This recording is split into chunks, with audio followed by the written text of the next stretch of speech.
Thank you. It is a great honor for me to be part of this special day for you, our graduating students. This is a special day for your families, as well as for all of us here who are part of the university community. Thank you, Dr. Driscoll. Thank you, members of the IUP Council of Trustees.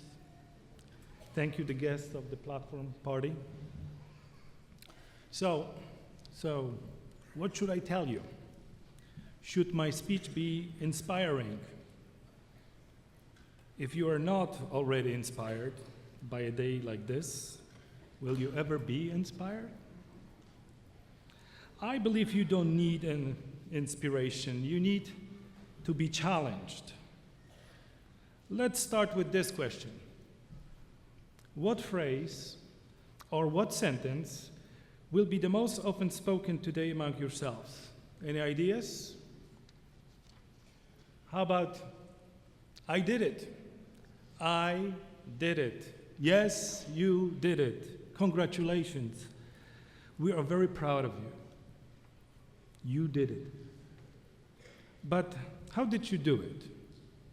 You did it because of your impressive cognitive skills, hard work, many sacrifices, and strong motivation. And yet, some people might say you did it not only because of these qualities, but also because you were selected, because you were chosen, because you were programmed for conformity to authority. Let's face it, very few can successfully navigate 16 years or more of schooling, obtain good grades, get positive letters of recommendations, while at the same time fight authority. Very few people can achieve this high level of education without conforming to established expectations and practices of our mainstream society. Having said that, let's take a look at this platform of eminent scholars and educators and ask, how did they get this far, this high? What about this? Distinguished university professor. How did I get here? Was it by defying authority? Of course not. How did it happen then? I often ask myself this question, and not because I cannot find an answer to it, but because I believe I should be posing this question all the time. One answer is very simple. It is not whether I did it or you did it. It is we did it. We did it together. With the help of our parents, spouses, partners, relatives, friends, our professors, our classmates, with financial aid, the university staff, and IUP's commitment to diversity and inclusiveness. We did it. Sounds better, more truthful, more honest, more humble, but maybe also more frightening. Why?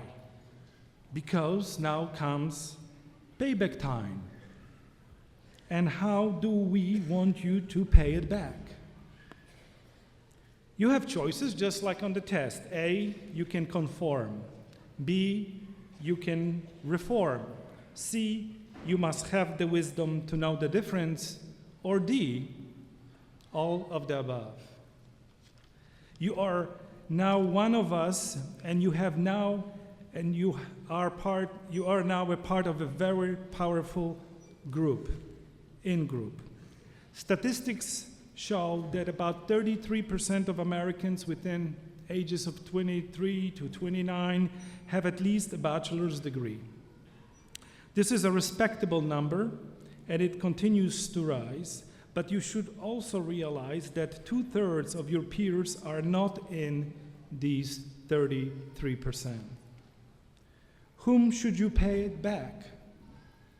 Who do you serve? Just the in-group or everybody? or everyone. Every asset carries a liability.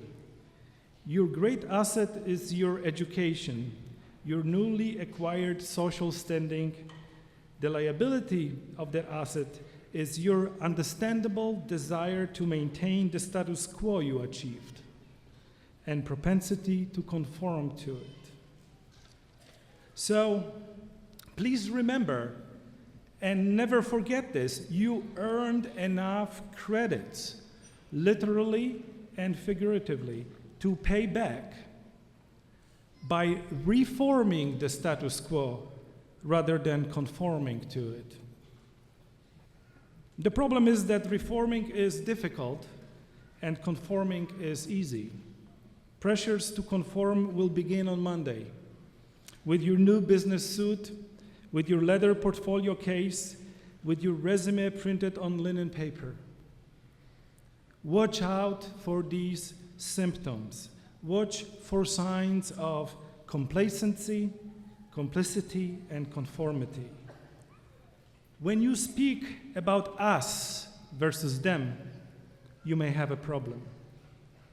When you call basic human rights privileges, you may have a problem. When you refer to poverty as welfare mentality, you may have a problem. When you accept that $1 equals 78 cents, you may have a problem. When you blame the victim for their own predicament, you may have a problem. When you consider state brutality as self-defense, you may have a problem. When you spell the word torture, EIT, enhanced interrogation techniques, you may have a problem. It is so easy to speak loudly against the wrongs that are unlawful and evil. It takes courage to stand against the wrongs that are legal, permissible, and sanctioned by our cultures, by our in-groups. To do this, I challenge you not to conform. These wrongs you must reform. How? Question authority. And here I do not mean just your old reliable authorities of your bosses, your parents, your religious congregations, your lending institutions or governments. Please also question your cell phone, your tablets, your online social networking services. Ask yourself who benefits from your loyalty, from your money. Take a first step. When you see injustice, when you see suffering, act. Do not fall prey to a diffusion of responsibility. When you act, others will follow your lead, and they may become more capable, more competent than you are, but you will be the one enabling them. They need you. They need the person who would take the first step. Be that person who takes the first step. And just be a hero.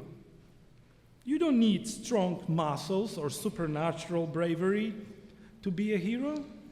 The paradox is that a hero may actually be the person who recognizes a clear need to conform when it makes sense. A hero may be a person who is not afraid of not being cool, not afraid of perhaps even looking foolish. You see, when a fire alarm sounds and yet there is no smoke, the hero still evacuates the building and helps others to do the same. When they hear the nearest exit may be behind you, the hero turns around and takes a look whether it is indeed behind them. When they are told a flotation device may be found underneath their seat, the hero checks whether it actually is there. And the hero does it in such a way that persons sitting next to them see that they did it, no matter how uncool they look. Courage is not in the spectacular only. it is also in the mundane. Practice and be prepared. Resilience is a skill that can be acquired and transmitted. Exercise all your degrees of freedom. Now that you are one of us, with all the privileges and entitlements, you must take responsibility for practicing sensible conformity, but also preparing yourself for challenges and risks of reforming. You did it. You did it with us. You did it for us, which means for all of us. Well, after thinking long and hard about what I wanted to tell you on this very special day, so that my address would not conform to the routine expectations of commencement speeches, I just did that. So let me say it straight. Grant us serenity to accept the things we cannot change, courage to change the things we can, and the wisdom to know the difference. And lots of good luck not to screw up too often. Why generation after generation, year after year, we repeat this plea? Is it good? Is it bad? I know you have earned the wisdom to know the difference. We, you, and I, shall not conform. We shall reform.